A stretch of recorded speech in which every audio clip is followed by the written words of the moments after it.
अच्छा, हम लोग डिस्कस कर रहे थे कि जब हम लोग अपनी कोई वेबसाइट बनाते हैं तो वेबसाइट बनाने के लिए हमें लास्ट लेक्चर में हम लोगों ने डिस्कस किया था कि ये मेन 3 टेक्नोलॉजीज़ हैं, हाईलाइट HTML, CSS और जावास्क्रिप्ट। यहाँ से हम लोग स्टार्ट करते हैं अपनी वेबसाइट बनाना और फिर आगे डिफरेंट डिफरेंट टेक्नोलॉजीज़ यूज़ करते हैं और डिफरेंट डिफरेंट लाइब्रेरीज या डिफरेंट डिफरेंट पैकेजेस हम लोग यूज़ करते हैं ताकि हम लोग इजीली अपनी वेबसाइट बना सकें। अच्छा, सारा का सारा कोड हम लोग कस्टम खुद भी कर सकते हैं, जैसे जावास्क्रिप्ट का, टाइपस्क्रिप्ट का हम लोगों ने देखा था कि हम लोग कोड खुद भी कर सकते हैं, लेकिन पैकेजेस अवेलेबल हैं ताकि हम लोग काम अपना क्विकली कर सकें। इसी तरह वेबसाइट में भी है, बहुत सारे पैकेजेस अवेलेबल हैं, वो हम लोग टाइम टू टाइम देखेंगे कि कौन सा पैकेज हम लोगों को कब यूज़ करना है।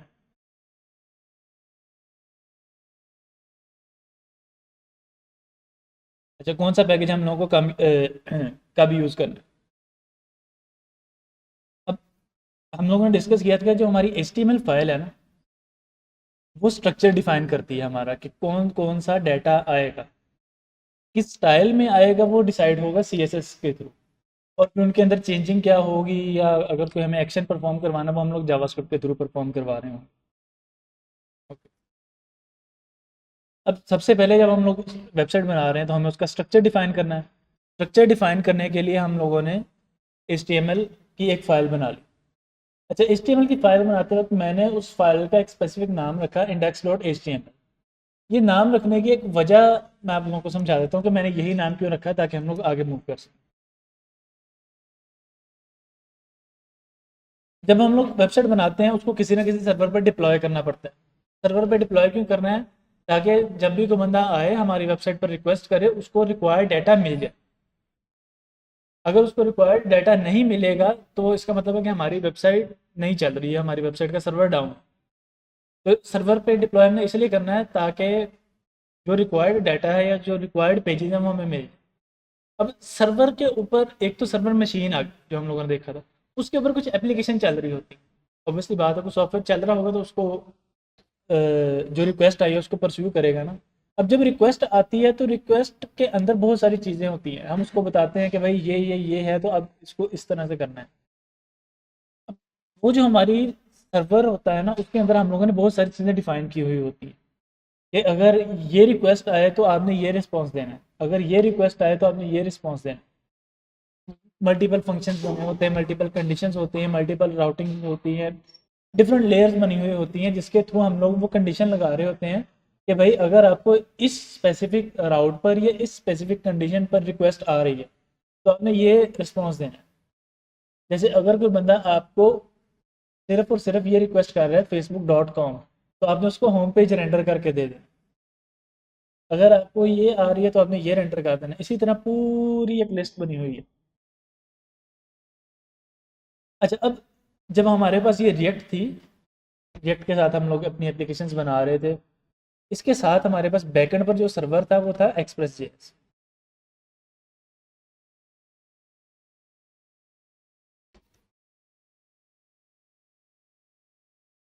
अच्छा, बैकएंड मल्टीपल हो सकता है, पाइथन के साथ फास्ट एपीआई जो हम लोग अपने नेक्स्ट क्वार्टर्स में पढ़ रहे होंगे, फिर पाइथन के साथ फ्लास्क एपीआई है, जेंगो है, and there is a long list.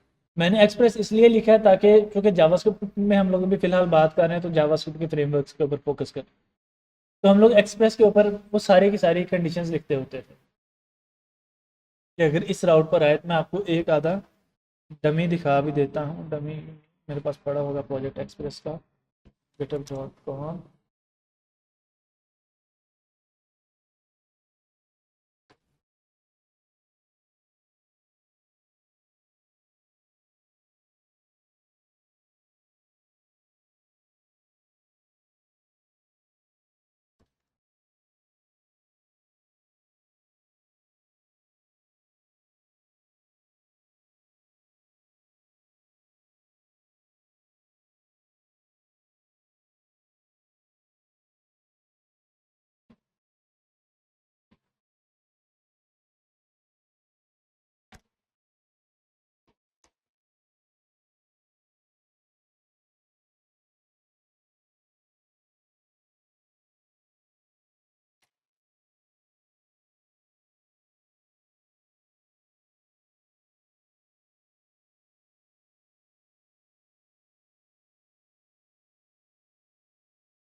Source और राउट्स।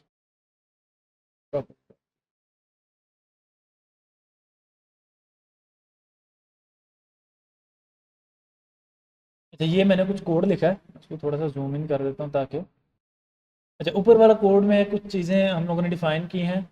रिक्वायर, ये ओल्ड सिंटैक्स है इंपोर्ट एक्सपोर्ट का, पुराना सिंटैक्स है ये। रिक्वायर इंपोर्ट एक्सपोर्ट जो हम लोगों ने पढ़ा था ना, इंपोर्ट एक फाइल से और एक्सपोर्ट करना, ये उसी का पुराना सिंटैक्स है।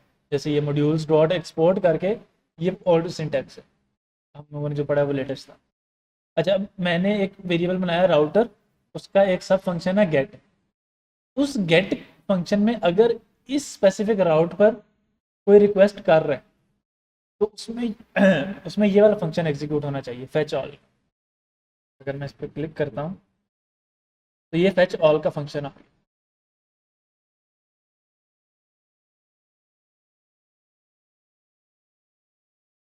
एंड इसी तरह हम लोगों ने डिफरेंट डिफरेंट कंडीशंस बनाई हुई हैं कि अगर इस राउट पर आ रही है तो ये, इस राउट पर आ रही है तो ये, इस राउट पर आ रही है तो ये। फिर हम लोग जब वेबसाइट्स बना रहे थे तो हमें बाज़ औक़ात ऐसी वेबसाइट बनानी, अब यहाँ पर तो ये एक ऐसी काइंड ऑफ ई कॉमर्स थी। जब ई कॉमर्स है तो मुझे डेटाबेस में डाटा फाइंड भी करना है, बहुत सारे लॉजिक्स और भी लगानी है कि बंदा लॉगिन है या नहीं, अगर लॉगिन है तो कार्ड में चीज़ें ऐड हों, एंड सो ऑन। अगर हमें कोई कंडीशन भी लगानी है, हम चाहते हैं कि जैसे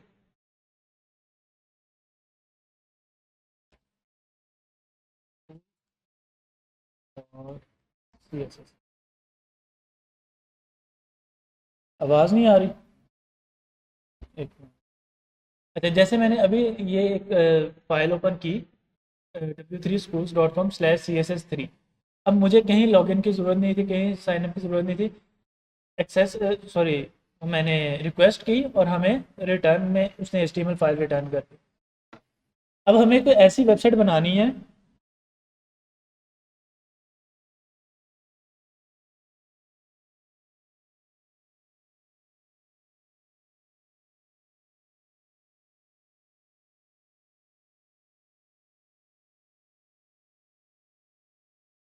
कि जिसमें सिर्फ और सिर्फ हमें ये चेक करना है कि किस पे आ रही है और हमें रिस्पॉन्स सेंड कर देना, हमें मजीद कोई कंडीशंस नहीं लगानी कि आया इस स्पेसिफिक राउट पर रिक्वेस्ट आई, ठीक है, पर हमें इस स्पेसिफिक रिक्वेस्ट पर हमें कोई ना कोई HTML फाइल रिटर्न करनी। इधर ना एक स्पीकर में आवाज़ नहीं आ रही है, मल्टीपर्पज़ हॉल में। जी, चेक की।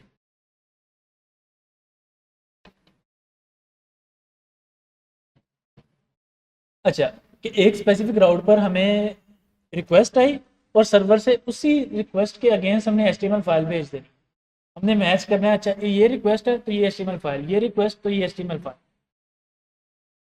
सीक्वेंस समझ आ गया। अब जब हमें ऐसे करना था तो हमें पूरा का पूरा सर्वर बनाना पड़ रहा था, क्लाइंट को डबल पे करना पड़ता था, क्योंकि अगर आप सर्वर बनवा रहे हो तो बैकएंड डेवलपर की आपको कॉस्ट पे करनी पड़ेगी, चाहे उसको 1 दिन लग रहा है, 2 दिन लग रहा है, जितनी भी टाइम लग रहा है उसकी आपको एक स्पेसिफिक कॉस्ट पे करनी पड़ती।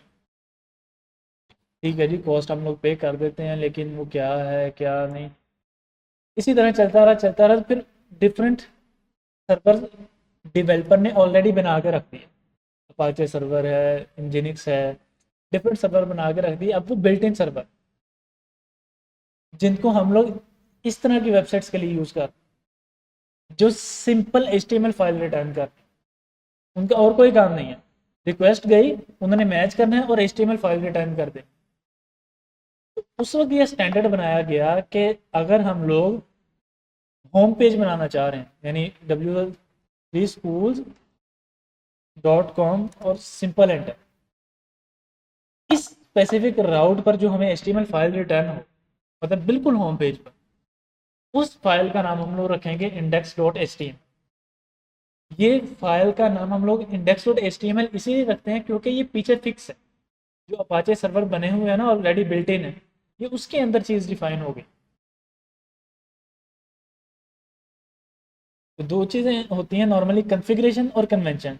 कन्फिग्रेशन में हम लोगों ने पढ़ा था, जैसे TSC कन्फिग में जाके चेंजेस कर रहे थे और अपनी कन्फिग्रेशन बना रहे थे। एक है कन्वेंशन, कि किसी सीनियर डेवलपर ने या कोई लाइब्रेरी हम लोगों ने या कोई चीज़ यूज़ कर रहे हैं, अब उन्होंने जो चीज़ डिफाइन कर दी, अब हमें वैसे ही उसको यूज़ कर। इसलिए index dot H T M. अच्छा जी, अब एच टी एम एल लिखनी है तो हम लोगों ने पढ़ा था कि एच टी एम एल सारी की सारी काम कर रही है टैग्स के ऊपर। एच टी एम एल का जितना काम है वो है टैग के ऊपर। ठीक है जी। अच्छा, टैग कैसे बनते हैं हम लोगों ने देखा जी। एच टी एम एल का टैग, एक स्टार्टिंग टैग, एक क्लोजिंग टैग। अब इस स्टार्टिंग और क्लोजिंग टैग के में मैं लिख दिया फाइल में, भाई मैं एच टी एम एल लिखने लगा हूँ और इस फाइल के अंदर अंदर मेरी एच टी एम एल होगी, यानी इन दो टैग्स के अंदर अंदर मेरी एच टी एम एल का टैग्स हों। ठीक है जी, इन फाइल के अंदर एच टी एम एल के टैग होंगे। अब जो वेबसाइट है ना वो दो पोर्शंस में डिवाइडेड होती है। एक पोर्शन वो जो यूज़र के काम आता है, ये वाला यूआई, जो यूज़र देखना चाह रहा है। यूज़र को हम लोग प्यारी से प्यारी यूआई दिखा रहे हैं, मल्टीपल एनिमेशंस लगा रहे हैं, बहुत काम कर रहे हैं ताकि यूज़र हमारी वेबसाइट से इंटरेक्ट करे और ज़्यादा से ज़्यादा टाइम हमारी वेबसाइट के ऊपर स्पेंड करे।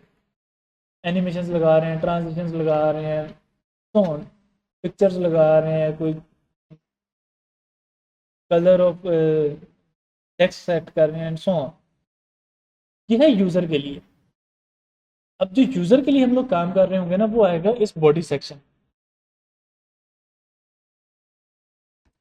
HTML के अंदर दो हिस्से बनेंगे, एक बॉडी और एक हेड।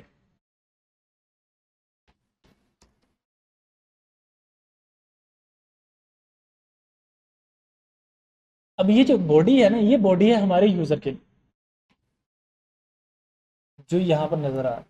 मतलब हम लोग अपनी जो HTML लिख रहे होंगे ना, ये जो टैग्स लगे हैं, टेक्स्ट का या हेडिंग का टैग लगा है, अब लर्न टू कोड ये हेडिंग का टैग है। अब ये हेडिंग का टैग जो लगा हुआ है वो इस बॉडी टैग में है। अब ये जो हेड का टैग है ये है सिस्टम के लिए, गूगल बोर्ड्स के लिए, इंडेक्सिंग के लिए, एसईओ के लिए, चीज़ों के लिए। और दूसरा ये जो ब्राउज़र के ऊपर चीज़ शो हो रही है, ये टाइटल, फैव आइकॉन और एसईओ के लिए। कैसे एसईओ के लिए, अब हम लोग देखते हैं सबसे पहले। अच्छा, अब मैं ये वेबसाइट को ना, ये अब हम लोगों ने बना ली है। अब बेसिक हमारी एचटीएमएल फाइल बन गई है और हमारा काम होना शुरू हो गया।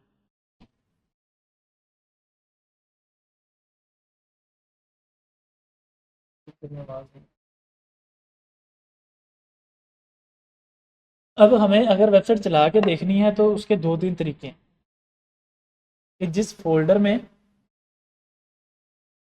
कोड और आ गया बैच नेक्स्ट जेएस क्लास 2, और ये हमारे पास index dot H T M L file आ गई। मैंने इसको ओपन किया और ये हमारे ब्राउज़र में ओपन भी हो गया। लेकिन अब इसमें प्रॉब्लम ये है कि जब भी हम लोग डेवलपमेंट कर रहे होते हैं ना, हम चाहते हैं कि हम लोग रियल टाइम देख रहे हो कि क्या हम लोगों ने चेंज किया है क्या नहीं किया। तो वो देखने के लिए हमारे पास, अगर हम लोग HTML एंड CSS से वेबसाइट बना रहे हैं सिंपल विदाउट नेक्स्ट डे, तो हमें एक एक्सटेंशन डाउनलोड करनी पड़ेगी, गो लाइव के नाम से।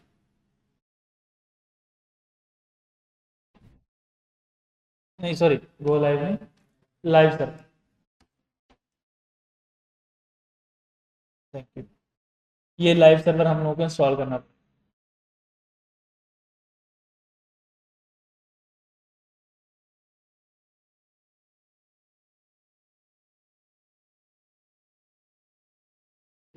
अब चूंकि मेरे पास इंस्टॉल हो तो मेरे पास इसका एक ना बॉटम पर आइकन आ रहा है गो लाइव। जैसे आपके पास इंस्टॉल हो जाएगी, अगर नहीं आ रहा तो VS कोड रिस्टार्ट कर लीजिएगा, आ जाएगा। तो मेरे पास नीचे वो वहां पर ऑप्शन आ रहा है, click to run live server. जैसे ही मैं क्लिक करूंगा, स्टार्ट हुआ और अब मेरी वेबसाइट मुझे शो होने लग गई। अब मैं क्या कर रहा हूँ, इसको साइड बाय साइड ओपन कर लेता हूँ ताकि चीज़ें नजर आती है। अब हेड के अंदर मैं चाह रहा हूँ कि ये जो अब लिखा आ रहा है ना 1.2 1 to 7.0 point something and so on, इसकी जगह लिखा है मेरा नाम, हमारी वेबसाइट का जो भी टाइटल है। तो उसके लिए हमारे पास टैग है टाइटल। इस टाइटल के अंदर मैं लिख रहा हूँ अपना नेम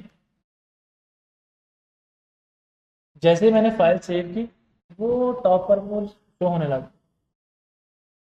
वेबसाइट के हेड सेक्शन।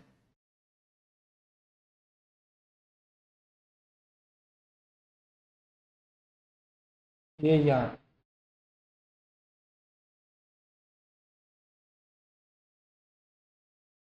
ठीक। उसके बाद यहाँ पर हम लोग हेड में लिखते हैं Meta tags different, Meta description. What is Meta tag? Meta, अगर हम लोग सिंपल मेटा को लें ना, मेटा वर्ड को, उसका मतलब है इंफॉर्मेशन अबाउट इंफॉर्मेशन या डाटा अबाउट डाटा। अब मेटा टैग का यहाँ पर क्या काम है कि चूंकि वेबसाइट आपकी कंपनी के बारे में, आपका कोई आर्टिकल है या कोई ब्लॉग है, जिस भी बारे में है उसके बारे में अगले बंदे को कोई ना कोई इन्फॉर्मेशन प्रोवाइड कर। जैसे टेक्नोसेट.com है, वो टेक्नोसेट कंपनी के बारे में इंफॉर्मेशन प्रोवाइड कर रहा है कि ये क्या सर्विसेज दे रहे हैं, कैसा ऑफिस का माहौल है, एंड सो ऑन चीज़। एच बी एल की वेबसाइट पर जाएंगे तो वो एच बी एल बैंक के बारे में हमें इंफॉर्मेशन प्रोवाइड कर रहा है। अब मेटा टैग्स की जो डिस्क्रिप्शन, इसका मतलब है कि भाई ये जो डिस्क्रिप्शन हम लोग दे रहे हैं ये इस वेबसाइट के बारे में, ये डिस्क्रिप्शन हमारे काम के बारे में नहीं, ये डिस्क्रिप्शन इस वेबसाइट के बारे में। जो वेबसाइट हमारी इंफॉर्मेशन प्रोवाइड कर रही है, ये डिस्क्रिप्शन उसको इलेबोरेट करेगी। फिर इसी तरह आ गया मेटा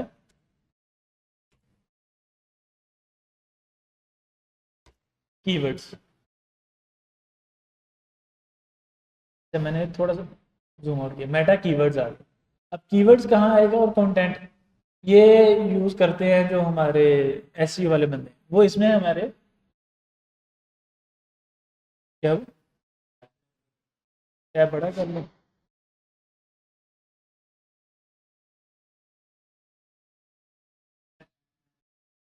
सो हम मतलब मल्टीपल हैं, मैं अभी सिर्फ आइडिया देना चाह रहा हूँ, सारे हम लोग डिस्कस नहीं करेंगे।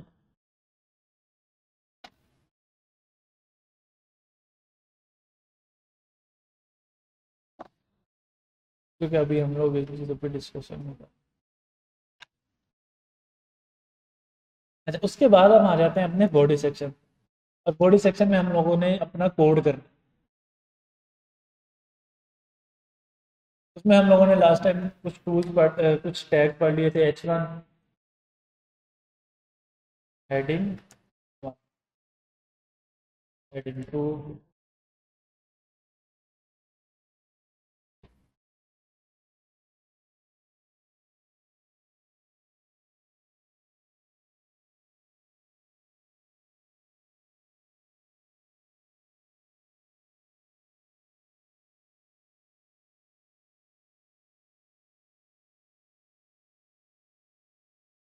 हेडिंग 6।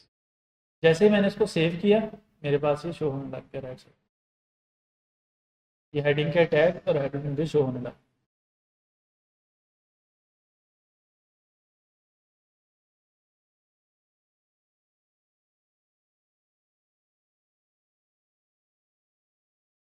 इसी तरह पैराग्राफ का टैग यहाँ पे लिख लेते हैं। एक्सपोर्ट ऑन हो गया, पी और लॉरेन, ये पैराग्राफ शो होने लग गया। और इसी तरह स्पैन का टैग है।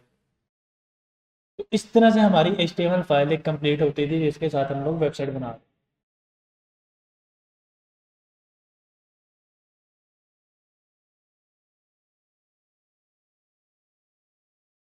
ये हमारा स्ट्रक्चर। अब इसकी स्टाइलिंग के लिए हमें CSS लिखनी है। अब CSS लिखनी है तो CSS, ऑब्वियसली बात है, जब हम लोगों ने अपना बेसिक स्ट्रक्चर तो बना लिया, बेसिक स्ट्रक्चर में इमेज कैसे लगानी है, वीडियो कैसे लगानी है, वो भी हम लोग आहिस्ता आहिस्ता लर्न करेंगे चीज़ें।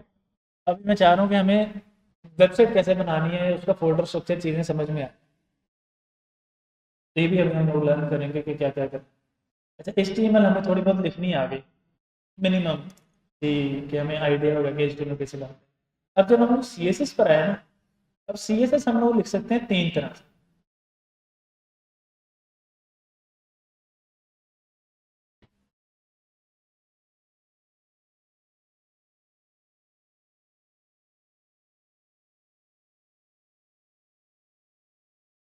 इनलाइन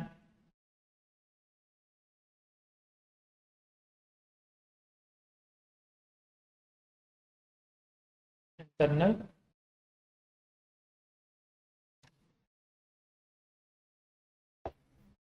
और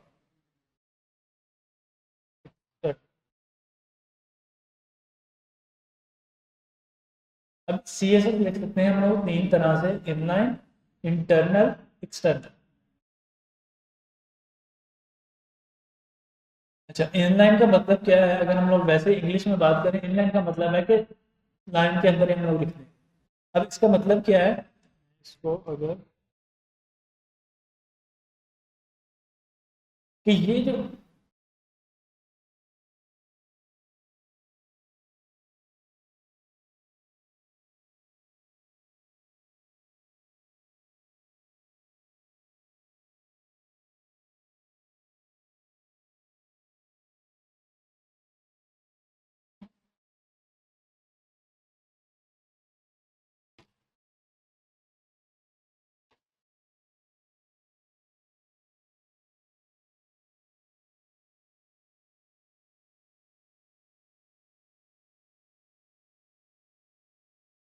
अच्छा जी, अब इनलाइन का मतलब है कि जो भी हमारा टैग है ना, जिस लाइन में वो टैग है उसी लाइन में हम लोग स्टाइलिंग करनी शुरू करते हैं। फॉर एग्जांपल, अब मैं हेडिंग वन को स्टाइल करना चाहता हूँ, तो अब हेडिंग वन को स्टाइल करने के लिए मुझे क्या करना है? स्पेस प्रेस करनी है और एक स्टाइल का एट्रीब्यूट पास। देखो, H one with angular brackets, वो क्या है? एक टैग। अब उस टैग को हमें स्टाइल करना है, उस टैग के ऊपर हमें कोई मजीद इम्प्लीमेंटेशन करनी है। टैग के ऊपर मजीद इम्प्लीमेंटेशन क्या कर सकते हैं कि हम चाहते हैं कि भाई टैग का टेक्स्ट चेंज हो जाए। वो टैग का टेक्स्ट कैसे चेंज होगा? वो टैग का टेक्स्ट चेंज करने के लिए हमें कोई जावास्क्रिप्ट यूज़ करनी पड़ेगी, क्योंकि जो चेंजिंग है वो जावास्क्रिप्ट के थ्रू हो रही है। जैसे हम लोग नॉर्मल डेली लाइफ एग्जांपल है यूट्यूब की, सब्सक्राइब होता है, जैसे हम लोग बटन प्रेस करते हैं तो सब्सक्राइब की जगह सब्सक्राइब्ड आ जाता है। इसी तरह को फेसबुक पे ले रहे हैं तो अगर लाइक कर रहे हैं तो वो पहले ग्रे से कलर का आइकन होता है, फिर अगर हमने लाइक कर दिया है तो ब्लू आइकन आ जाता है, अगर वो लव का दिया है तो वो हार्ट आ जाता है, एंड सो ऑन। अब हमें टैग के अंदर मजीद चीज़ें ऐड करनी पड़ी ताकि हम लोग टैग को स्टाइल कर सकें, टैग को मजीद यूजेबल बना सकें। उसके लिए हमें उसको एट्रीब्यूट पास करने पड़ते हैं कि स्टाइलिंग के लिए मल्टीपल चीज़ों के आगे जाके हम लोग जब इनपुट टैग पढ़ रहे होंगे, इनपुट की भी मल्टीपल टाइप्स हैं।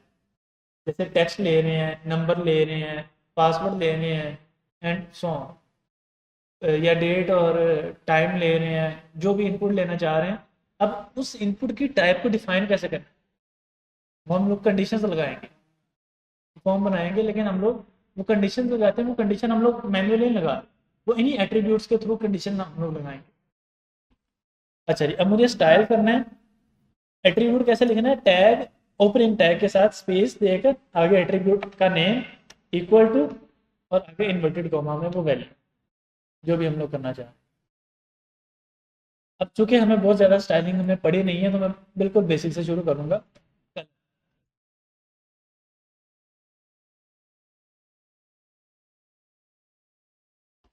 कॉलम और उसकी वैल्यू रेड, और जैसे ही सेव किया वो हेडिंग हमारी रेड है। इसके साथ जावास्क्रिप्ट के जो ऑब्जेक्ट हैं उनके साथ काफ़ी सिमिलर सिंटैक्स है। डिफरेंस ये है कि जावास्क्रिप्ट के जो सिंटैक्स है उनकी दो कीज या दो जो पेयर है उनके दरमियान कॉमा है। यहाँ पर हम लोग जब दूसरी वैल्यू लिख रहे होंगे तो उसके दरमियान सेमीकोलन।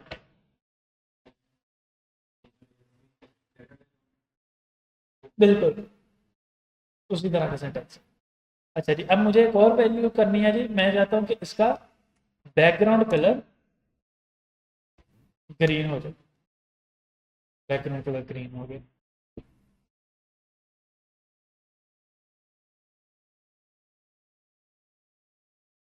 क्या वो मार्जिन हो? वो भी अभी हम लोग डिस्कस करते हैं, वो भी इतना नहीं है जितना हमने पढ़ा आस्ता आस्ता, बिल्कुल बेसिक से लेकर चल। तो हमें ये तो पता लग गया कि इनलाइन स्टाइलिंग क्या है। अच्छा, इनलाइन स्टाइलिंग का नुकसान ये है कि इसके अंदर हम लोग सारी सी एस एस यूज़ नहीं कर सकते। सारी सी एस एस का क्या मतलब है, सी एस एस के अंदर चूंकि सिर्फ और सिर्फ हम लोग कलर नहीं चेंज कर रहे हैं, सी एस एस के थ्रू हम लोग बहुत सारे काम कर रहे हैं। सी एस एस के थ्रू क्या क्या काम कर रहे हैं।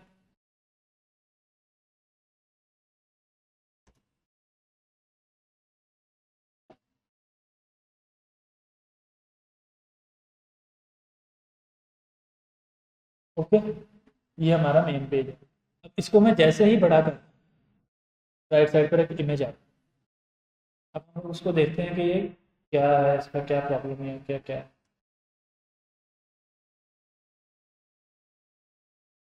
बस अब मैंने उसके ऊपर लगाई हुई है लॉजिक के जैसे ही स्क्रीन की विड्थ इतनी हो, पिक्चर हाइड कर।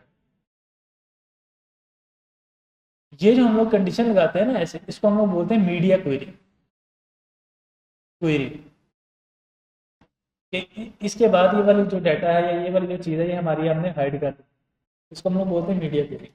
अब ये मीडिया क्वेरीज हम लोग इनलाइन सीएसएस में नहीं लगा सकते। इसके अलावा भी कुछ चीज़ें हैं जो हम लोग इनलाइन के अंदर नहीं यूज कर सकते। तो हमें ये तो पता लग गया कि हम लोग इनलाइन नहीं करेंगे। अच्छा, दूसरा नुकसान इसका ये है कि भाई जब हम लोग इनलाइन के ऊपर काम ही कर रहे हैं तो कोड बहुत ज़्यादा कम्प्लेक्स हो जाएगा, उसकी रीडेबिलिटी खत्म हो जाएगी। वो कैसे खत्म हो जाएगी कि अंदर ही HTML लिखी है, वहीं पर CSS लिखी है, और सारा कोड गड़बड़ हो जाए। तो जब हम लोग स्टाइलिंग कर रहे होते हैं फिर हमें बहुत ज़्यादा स्टाइलिंग करना है। हमें ये डिफाइन करना है फ़ॉन्ट का साइज़ क्या है, फ़ॉन्ट इसके दरमियान स्पेसिंग कितनी आएगी। जैसे हम लोग यहाँ पर अभी डिफाइन करते हैं, मैं अभी ये डिस्कस करेंगे टाइम के साथ। लेटर स्पेसिंग 10 पिक्सल, लेटर के दरमियान स्पेसिंग।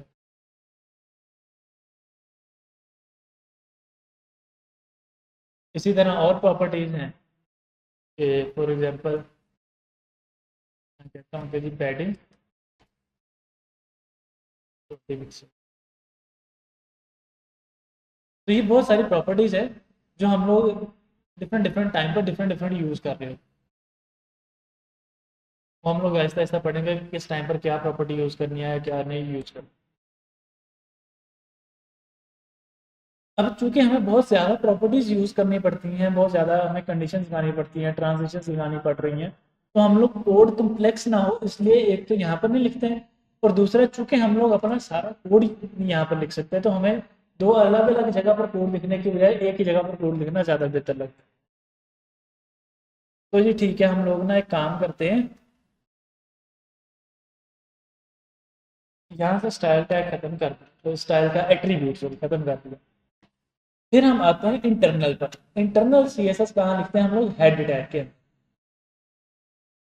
टाइटल के नीचे हम लोग एक टैग लगाएंगे स्टाइल का। ये स्टाइल का हम लोगों ने एक टैग बना लिया। अब मैं इसको थोड़ा सा, क्योंकि मेरे पास, अब ये हमारे पास हेड का एक टैग है। हेड के टैग में टाइटल के नीचे मैंने स्टाइल लिख दिया कि जी यहाँ पर मैं अपनी CSS लिखी इसके दरमियान। अच्छा, अब जब मैं हेडिंग H1 में लिख रहा था तब तो, क्योंकि मैं H1 के अंदर ही लिख रहा था, जितना भी मैंने कोड लिखा था स्टाइल का एट्रीब्यूट H1 के अंदर ही लिखा था, उसी लाइन में जिस लाइन को मुझे स्टाइल करना था। सिस्टम को पता लग गया कि भाई जो डेवलपर है वो इस लाइन को स्टाइल करना चाह रहा है, उसने उसी लाइन को स्टाइल कर दिया जहाँ कोड लिखा था। अब प्रॉब्लम ये है कि भाई सिस्टम को कैसे पता चलेगा कि मुझे हेडिंग 1 को करना है, हेडिंग 2 को करना है, हेडिंग 3 को करना है। क्योंकि अब मैं लाइन में तो लिख नहीं रहा, तो इसका मतलब है कि मुझे उसको नोटिफाई करना पड़ेगा कि भाई मैं ये इस स्पेसिफिक चीज़ को स्टाइल करना चाह, ठीक है, इस स्पेसिफिक चीज़ को आप स्टाइल करना चाह रहे हैं, तो भाई इसका मतलब है कि हमें उसको किसी ना किसी तरह सेलेक्ट करना पड़ेगा। जब सेलेक्ट करना पड़ेगा तो हमारे पास CSS में मल्टीपल सेलेक्टर्स आते हैं। सबसे पहला सेलेक्टर हम लोग जो पढ़ रहे हैं वो है टैग सेलेक्ट। टैग का नाम और फिर अगर कर लेते कोई इक्वल नहीं, कोई कॉलन नहीं, टैग का नाम आगे करली ब्रैकेट। अब हम लोग वही अपना जैसे हम लोग शुरू कर रहे थे, कलर इस दफ़ा ग्रीन कर लेते हैं, या ग्रीन येलो, और येलो बैकग्राउंड कलर ब्लू वाला।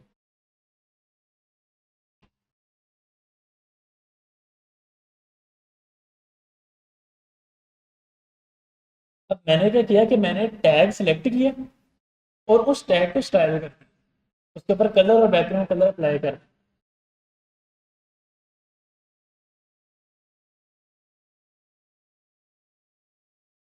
इसी तरह अगर मैं S1 को स्टाइल कर पा रहा हूँ, तो मैं यहाँ पर जो टैग सेलेक्ट करना चाहूँ, पी टैग सेलेक्ट किया है, उसके आगे कर्ली ब्रेसेस लगाई हैं और आगे मैं लिख देता हूँ कलर और ब्लू कर लेते हैं, कलर ब्लू हो गया।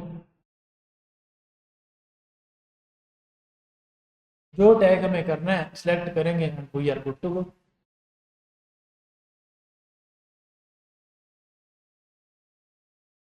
अब यहाँ पर एक छोटी सी प्रॉब्लम आ गई, कोड करते करते मेरे पास ना एक कंडीशन आई,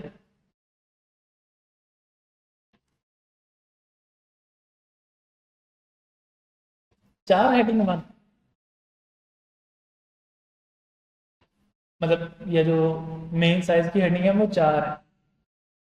अब एक तो मैं चाह रहा हूँ कि ये जो हेडिंग वन है ना, इन चारों का स्टाइल सेम ना हो,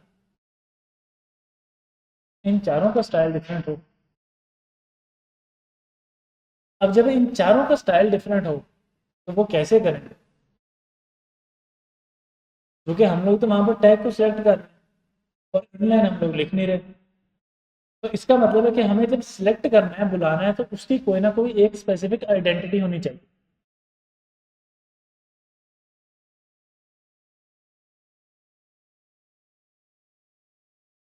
इसलिए हम लोग अपना फेसबुक लॉगिन करते हैं तो हमारी एक स्पेसिफिक ईमेल है, जिस ईमेल के थ्रू वो हमें पहचानते हैं, फेसबुक वाले या कोई भी एप्लीकेशन वाले, उन्हें हमें कोई भी कोई मैसेज सेंड करना है, वो उसी ईमेल के थ्रू हमें मैसेज सेंड कर। पीएसी वाले आपको नाम के साथ नहीं जानते, उन्होंने आपको एक स्पेसिफिक रोल नंबर असाइन कर दिया, जब आपको सर्टिफिकेट असाइन होने में उसी रोल नंबर की बेस पर असाइन हो। इसका मतलब है कि हर बंदे के पास अपनी एक एक स्पेसिफिक आइडेंटिटी है। जो पाकिस्तान की गवर्नमेंट है वो आपको कैसे पहचान रही है, आईडी कार्ड नंबर से। फॉरेन कंट्री में जाएंगे तो वो कैसे पहचानेंगे, पासपोर्ट नंबर से। इसका मतलब है कि हमें अब हर टैग को कोई ना कोई स्पेसिफिक आइडेंटिटी देना जरूरी है। ठीक है, अब आइडेंटिटी देनी है तो वो भी हम लोग एट्रीब्यूट्स के थ्रू देंगे। एट्रीब्यूट आईडी, और यहाँ पर हम लोग वो जो भी आईडी देना चाहें, जैसे मैं देता हूँ हेडिंग